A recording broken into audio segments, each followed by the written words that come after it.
In a small village, there lived a young man named Mamdao.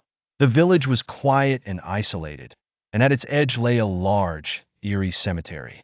One fateful night, as Mamdao was returning home on his motorbike, the village was cloaked in darkness.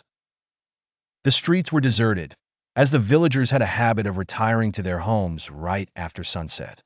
Without any streetlights to guide him, Mamdao relied solely on the beam of his bike's headlights to navigate the silent, shadowy road. As he rode past the cemetery's gate, he suddenly heard something chilling: loud singing and joyous ululations. The sound was unmistakable and strangely familiar. Startled, Mamdao turned off his motorbike to listen more closely. To his shock, the voice resembled that of an elderly woman he knew, someone who had passed away not long ago. A cold shiver ran down his spine as dread filled his heart. Summoning what little courage he had, Mamdao slowly approached the cemetery gate. He pushed it open and peered inside, his breath catching in his throat, but found nothing.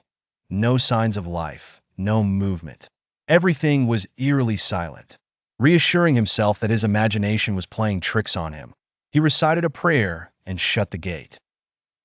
Determined to leave the unsettling experience behind, Mamdao climbed back onto his bike and began to speed away. However, just as he distanced himself from the cemetery, the haunting voices resumed. This time, they seemed louder and more vivid. A deep, paralyzing fear gripped him, but alongside it grew an insatiable curiosity. Mamdao knew he wouldn't be able to sleep that night unless he uncovered the truth about the voices. Despite his terror, Mamdao turned his bike around and headed back.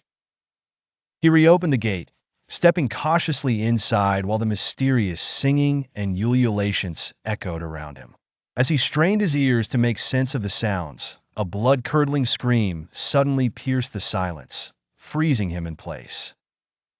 Overwhelmed with fear, Mamdao slammed the gate shut, jumped onto his motorbike, and raced home as fast as he could. From that night on, Mamdao vowed never to pass by the cemetery at night again, especially not at midnight. The terrifying experience left him shaken, and the haunting voices became a memory he would never forget. This chilling story reminds us that some mysteries are better left unsolved, especially when they involve the dead and the unknown.